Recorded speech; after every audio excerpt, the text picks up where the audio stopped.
Kasus polisi tembak polisi di Polres Solok Selatan mendapat perhatian dari Kompolnas RI. Pada Minggu 24 November hari ini, Ketua Harian Kompolnas RI Irjen Pol Purnawirawan Arif Wicaksono Sudiutomo mengunjungi Mapolda Sumbar.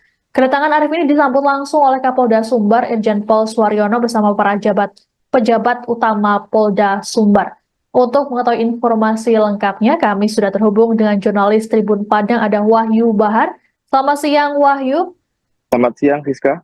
Baik, Wahyu, apa saja yang dibahas oleh Kompolnas RI selama di Polda Sumbar tadi? Baik, tadi seperti yang Rizka sampaikan juga bahwa Ketua Harian Kompolnas Arif Wicaksono sudah mendatangi Mapolda Sumatera Barat tadi bertemu dengan Kapolda Sumatera Barat Irjen Pol Suharyono untuk membicarakan terkait kasus polisi tembak polisi di Solok Selatan. Kompolnas berbincang selama beberapa jam dengan Kapolda dan jajaran. Kemudian akhirnya konferensi pers bersama media bahwa dia maksud kedatangannya ke Sumatera Barat, khususnya ke Solok Selatan, untuk mengetahui secara pasti apa yang melatar belakangi pelaku menembak rekan sesama polisi di Solok Selatan.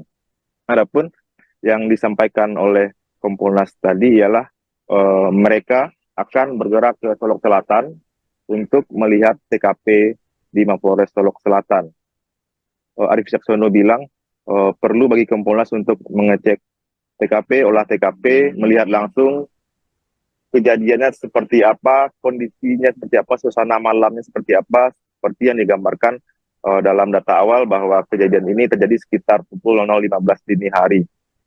Kemudian kata Arif bahwa setelah dari Mapolres juga akan dilihat juga TKP lainnya, yakni rumah dinas Kapolres Solok Selatan yang berjarak sekitar 20 hingga 25 meter dari TKP Mapolres Solok Selatan. Bahwa diketahui informasi yang kami terima bahwa rumah dinas Kapolres Solok Selatan juga ditembak oleh AKP Dadang setelah menewaskan AKP Rianto Ulil. Ada beberapa tembakan yang dilepaskan ke rumah dinas Kapolres Solok Selatan pada malam itu.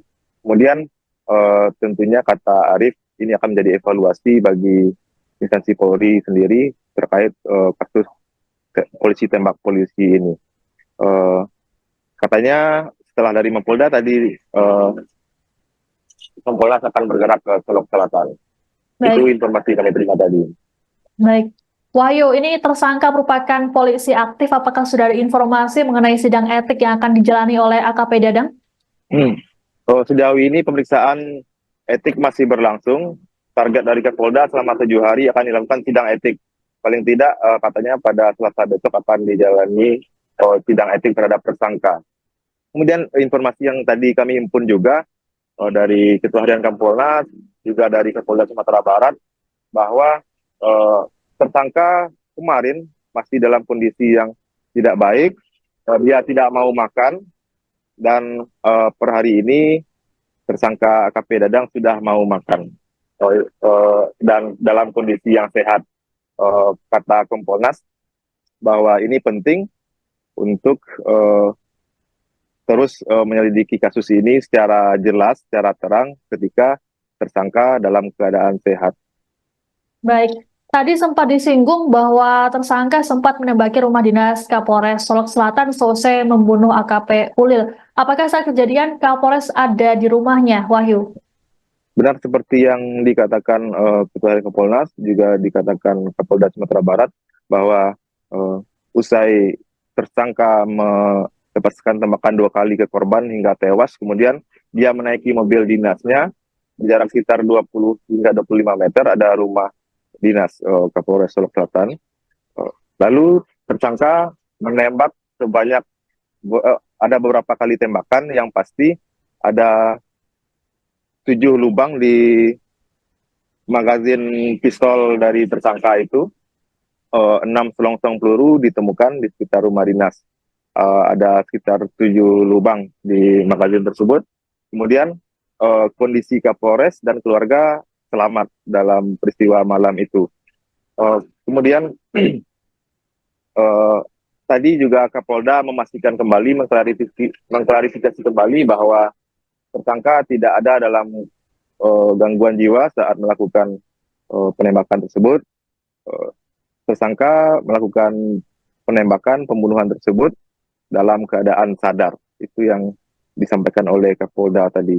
Kemudian saat awak media menanyakan terkait dengan tambang galian C, sirkuit selatan itu, siapa yang membackingi segala macamnya, kemudian juga hubungan kausalitas antara tersangka dengan korban dan tersangka dengan kepolisian selatan, Kapolda Sumbar belum bisa memberikan informasinya. Kata dia, nanti fakta-faktanya akan tampak, akan muncul di persidangan yang akan dijalani oleh tersangka. Begitu, Siska. Oke, Wahyu, apakah tadi Kapolda juga menyampaikan terkait dengan sebenarnya sosok Dadang ini sehari-hari seperti apa di kantor? Sebenarnya Kapolda juga sebenarnya juga Kapolda sempat mengatakan bahwa sehari-hari AKP Dadang ini orang yang ceria, dia orang yang penuh semangat, menghibur, ada kegiatan-kegiatan, dia selalu menghibur, kesana selalu ramai kalau ada AKP Dadang ini. Kapolda juga tidak menyangka hal seperti ini terjadi dan tindakan tidak manusiawi dilakukan oleh AKP Dadang. Kemudian terkait ini, korban AKP Rianto Ulil, Kapolda mengatakan bahwa dia adalah memang sosok yang berprestasi. Dia cukup dekat dengan korban. Kapolda mengatakan beberapa kali bertemu, beberapa kali nelpon. Memang Ulil ini salah satu anggotanya yang berprestasi dan menjunjung tinggi nilai-nilai Polri. Begitu, Siska. Baik. Terima kasih jurnalis Tribun Padang Wahyu Bahar melaporkan langsung dari Padang terkait dengan kedatangan Kompolnas ke Polda Sumbar memantau situasi penyelidikan terkait dengan polisi tembak polisi. Selamat bertugas kembali. Download Tribun X sekarang, menghadirkan lokal menjadi Indonesia.